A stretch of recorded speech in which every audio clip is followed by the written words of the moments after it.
This is the first one we are going to Huh. cover. And Giles, since we have time, you may describe this poster if you like. I will do my best. I'm trying to get a grip on what's going on. Well, anyway, they're magenta overtones. There is, shall we say, a Middle English style font print for the title here.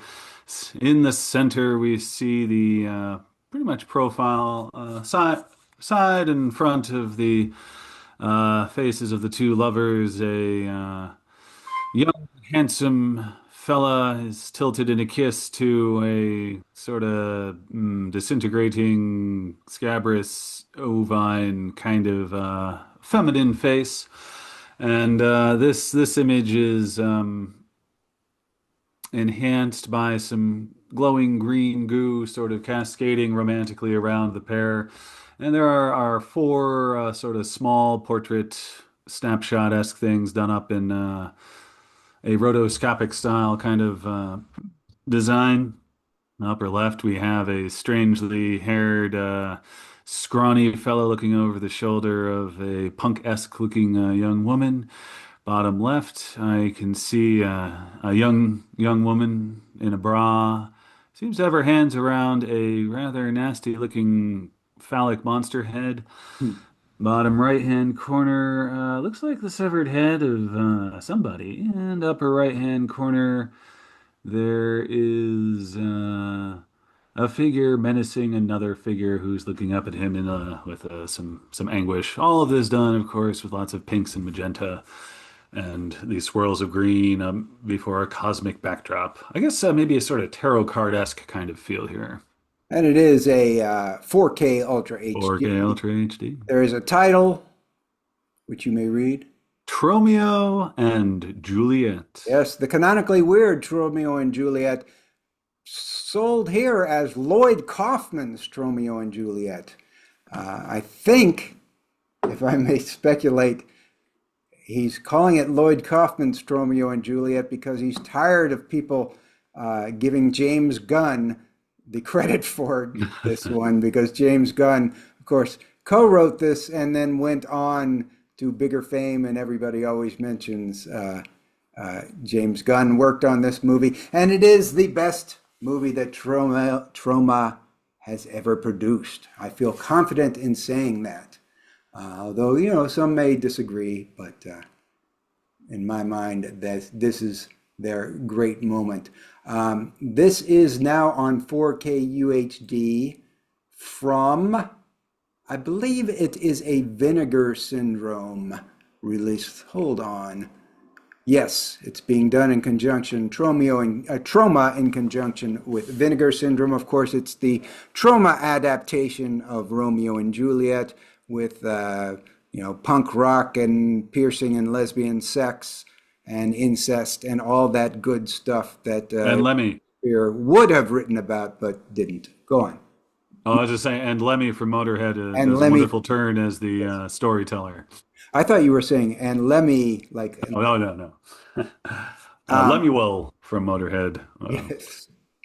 I'm going to actually, since we have a little bit of time, I'm going to, um, if I can, stop sharing this screen. Here, let's, come on, buddy.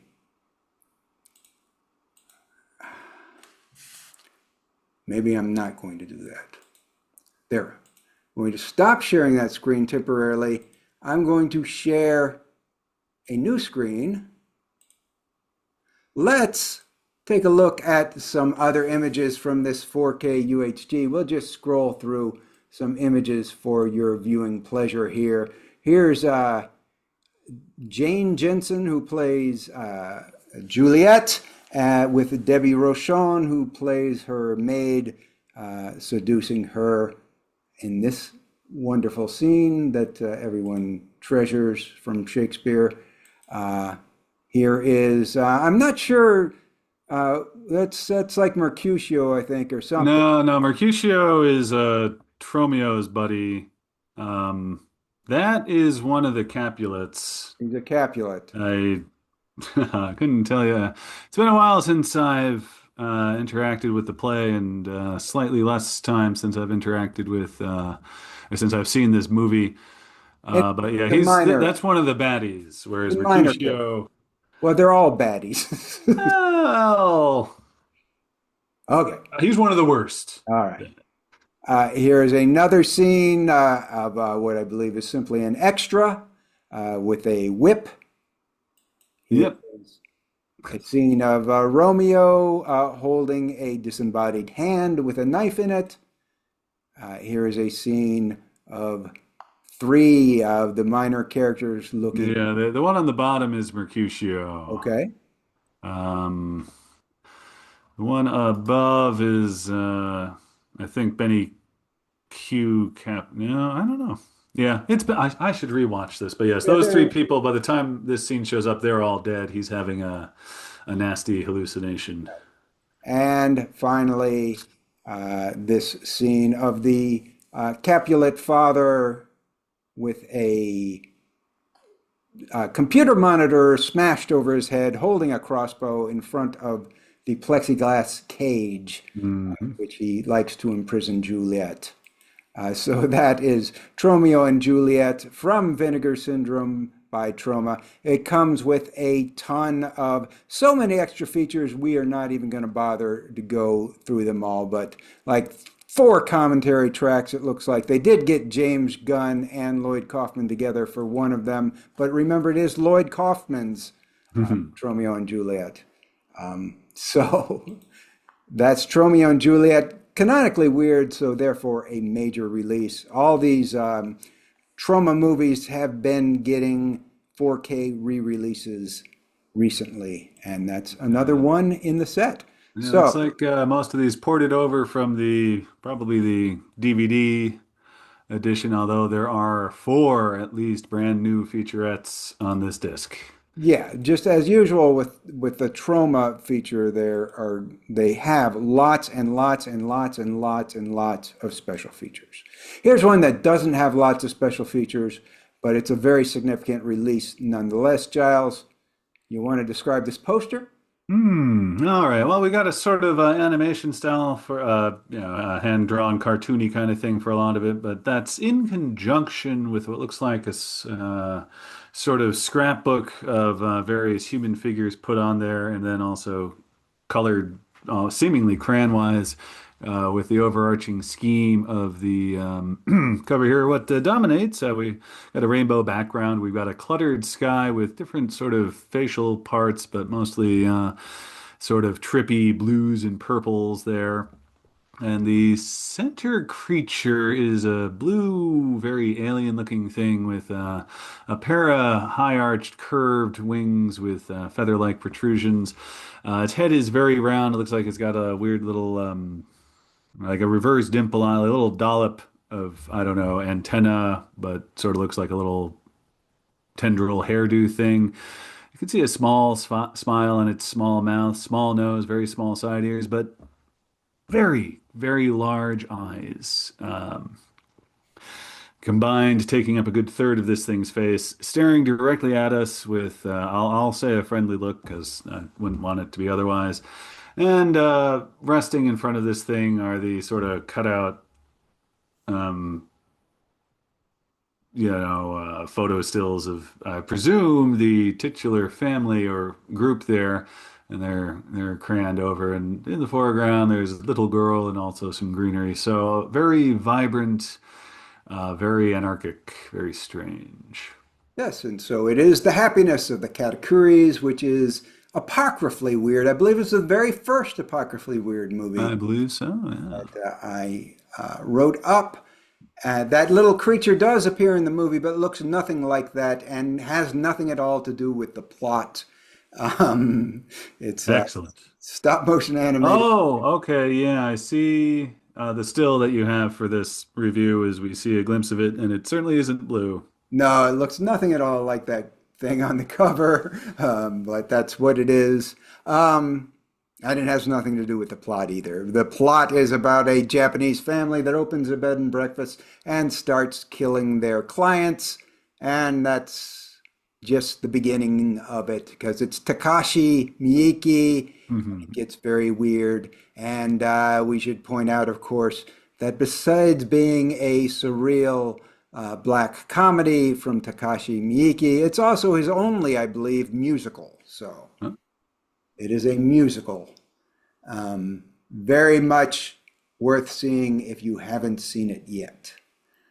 So this is from Discotheque Blu-ray. I believe it's the movie's first time on Blu-ray, but because it's from Discotheque, don't expect any special features. Just the movie, nothing else. So if that's all you care about, here you go. This is another one from the catalog. Giles, describe this image, if you will. Nice. We got a sort of folkloric illustration here. We got it's a humanoid shape to be sure, but seems to be like a cross between like a traditional Western style demon and maybe a tree. There's strange variegations of the structure, but that might just be a stylized thing going on here. It could just be furry and, lumpy. It's got four horns. It's got a sort of upturned nose. It's got hypnotic yellow eyes looking straight at us, and it is opening its two three-fingered hands at us, on each of which are two sideways green eyeballs also peering at us. And in the background of this odd creature are very zombie-looking things done up in a simplistic but effective kind of drawing with rot and smiles and open nasal cavities and wide eyes and scraggly hair and done up in a atmospheric soft green color here. All right. And the title? The Demon's Rook. Okay, so this is a movie that came out in the 2000s at some point, 2014, I believe. I could be wrong. 2005, or no, I don't know. It came out in the 2000s. It is a movie that is a low budget DIY movie, horror movie, very surreal, got really good reviews. For some reason, we didn't cover it because it was not available on, it didn't get a good theatrical release where I could have got a chance to see it. And then it didn't get released on DVD except by imports. So now here it is, and we can finally check it out without too much legwork here on Blu-ray in the United States for the first time. I'm going to read the product description for this to let you know what's going on since we haven't seen it. The fever dreams of Lucio Fulci collide with 80s creatures features in this surreal horror fantasy wherein a young boy named Roscoe is lured into a parallel dimension by the good demon Dimwas. Raised to manhood in this dark realm, a Christ-like Roscoe, played by writer-director James Sizemore, pops out of the earth decades later, bringing with him the secrets of the netherworld. Unfortunately, a trio of malevolent demons is none too pleased with this and, after turning a group of dim-witted construction workers into marauding ghouls and slaughtering a gaggle of campers, is after Roscoe with a maniacal vengeance. Now Earth's only chance at survival is a hipster raised in hell and his damaged childhood chum Ava, whose path to glory is lit in every color of Argento's rainbow. And if that doesn't get you excited, that description doesn't get you excited, I think you should stop listening and go listen to some romantic comedy podcast because this is Dislike, unsubscribe, and no, don't do no, that. no, no, no, no. Don't do what Giles said. No, it looks like this came out in 2013, but it Thank you. has the look of something that came out a decade prior. Right.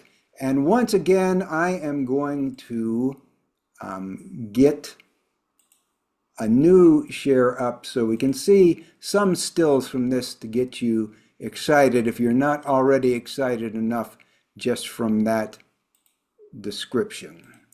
So let me get, sorry folks, bear with me. There we go. This should be it. Here are some new stills to whet your appetite. Demon of some sort, I'm guessing. In blue, a horned guy. There is also This woman covered in blood, Possibly missing some skin on her face. possibly missing some skin on her face. Here is a shadowy figure in a red fog. Here is another demon, horns and all, howling at the moon. Here is Oh, a dead-eyed hipster or hippie. And here are some ghouls, zombies in it. zombies, green smoke. I was looking for a movie to review for next week. I'll go ahead and sign up for this one. Well, if you can order it and get it out, I just did. all right. It is one definitely that I really wanted to see when it came out, but like I said, wasn't easy to see. Now, the catalog has finally rescued it from obscurity. You could have got it through imports before, Hmm. but now we have a much better way to see it. So let's get back to the other last two that we're going to discuss. Describe this poster, if you will, or This is done photo collage poster style, tipping its hat to the era that it is referencing. We see a picture of a middle-aged man, perhaps younger side of middle-aged. Worry lines, concerned expression, although a bit passive. Collared shirt, necktie. However, this man in front, his face is split in two in a sort of tear. Maybe a Terry Gilliam-esque kind of maneuver might be a good way to evoke this image. And from behind this placid expression on this man is a much more crazed looking individual who we can barely make out. We see nose with shadow, we see open mouth, we see wide eyes staring straight ahead. So some inner thing that is clamoring to come out is well captured by this particular promotional still for this film. which is a film by Peter Strickland, because he didn't want anybody to think that James Gunn wrote it. Of course, James Gunn had nothing to do with the Barbarian Sound Studio, which is this movie. A new world of sound awaits you. So it's a sound-themed movie. Yeah. I have not seen this one. I've seen most of Peter Strickland's movie, but not this one, which was his, if not his debut film, certainly his breakout film. Yeah. Giles, however, has seen it. So, Giles, do you want to describe it briefly for people? Sure. This is, I'll give you my plot right up here. Gilderoy, an English Foley artist, takes on a job at an Italian studio to work on a horror film, and his mind begins unspooling. So they're making a giallo picture that we only ever see the opening credits of, and those promise something chaotic, demonic, stylish, and amazing. However, we never see anything on screen. We see this guy working the Foley for it, and we can uh, find out a bunch of the neat little tricks done in the analog days of sound effects and soundcraft there. And Toby Jones plays the English Foley artist who has gone up and shuffled over to Italy to work on this production, and he is distressed and intrigued by the goings on. He deals with a secretary from hell. He doesn't ever seem to be able to get his recompense back for his travel and lodging. And toward the end, there's an odd shift, indeed a fundamental shift in the nature of his character that, if I recall, is left fairly, perhaps totally unexplained. Hmm. But you did not recommend it for the Apocrypha. Surprising. No, it was sort of like, I guess maybe the evil side of quirky Hmm. might be how I describe, which of course is not typical. So, but yeah, this is absolutely fascinating for sound design standpoints and as a character study. Yes, of course, Peter Strickland is already recognized on our Apocrypha list for in thread? Is that what it's called? Oh, in fabric. In fabric. Yes. So we're not missing his representation. But Barbarian Sound Studio, one I've never seen, I'd like to check out and see how weird I find it. But then the last one, Giles just described this cover. Yeah, this is a cartoony cartoon kind of promotional still here. We've got a cosmic background sliced off with the upper right corner and the bottom left corner slapped with white and outline of train tracks. In the middle section with this cosmic thing, we have the title, which has well, appropriate starscape for what it is. Characters here. We've got tall, elegant, thin, long, flowy blonde hair, sort of femme fatale-ish looking woman with a lovely black fur hat, and I'm guessing a black fur coat below to match it there. And coming up to about her mid-torso level is a squat humanoid figure with a massive paunched belly. We don't see this character's face to speak of. It's just this sort of black void with two glowing green eyes with whatever particulars may or may not be there, covered by the tall collar of his blue uniform jacket or by the low lying brim of the uniform hat, and he's giving a smart salute, showing off a white gloved hand. And in front of that character, who's much shorter than the woman, is a character shorter even than himself. A wide-mouthed, toothed, I don't know, sort of hobo-looking individual, possibly a kid, hard to say, wearing I don't know, a burlap-looking sack, either like a traveling cloak or perhaps even, a cape, superhero happy something of some sort, and a big splotched olive drab hat. We can see they're wearing a red shirt. So we got some very cartoons here, and they're standing front and center and sort of looming behind them, emerging from the cosmos section of the poster, is a steam engine with, I'm going to say, at least 8 or 9 train cars that we could see. Yeah, and so this is Galaxy Express, the TV series. Now, this was also made into a movie version of this, which is reviewed somewhere on our site, although I cannot find it at the moment.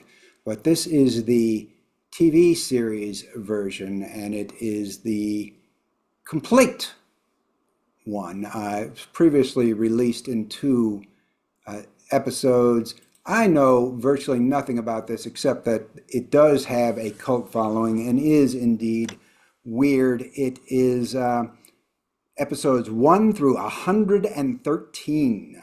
So plenty there to keep you busy with Galaxy Express. I will read, if I can, from the product description. After witnessing the death of his mother and being left for dead at the hands of Count Mecha, 10-year-old Tetsuro Hoshino is awakened by a mysterious woman, Maetel. In exchange for his company, Maetel offers him the ride of his life on Galaxy Express 999. It is said that those who travel aboard the legendary train to the end of the line can receive a free mechanical body and with it immortality. Impoverished and alone, Tetsuo leaps at the opportunity and joins Maetel in a quest that will span the cosmos. As the Galaxy Express 999 makes its way across our solar system and beyond, Tetsuo is drawn deeper into a dangerous universe where peril lurks at every stop. So, yeah, sounds like a stranger than normal anime to me. But 45 hours and 12 minutes. 45 hours and 12 minutes. But then again, I know next to nothing about this. Again, this comes from Discotech Media, so don't expect any special features or anything. But with that much going on, you probably don't need any. Does it say how many discs it is? Do you see? I was kind of looking for that. It just says Blu-ray, 45, 12 minutes. And yeah, the picture does not give it away either. So at least on the Amazon, Okay. Well, it's going to be a they're large being number of discs coy. with 113 episodes. Um, So yes, that's Galaxy Express 999, something I know our anime fans will be interested in. So That's it. We've covered. Okay, here we. Huh? Go ahead. So I'm trying to see. Oh, that's collection one. It's all okay. My guess is it's 9 discs because there's a smaller collection from the same kind of release that's 3 discs. So I imagine you're looking at close to 10 Blu-rays here. Okay, so that's all the releases for this week, the week of November 14th or November 21st, and next week, Thanksgiving week, November 28th. We will be off next week, return the following week. No guests scheduled, although we do have some names we're looking at.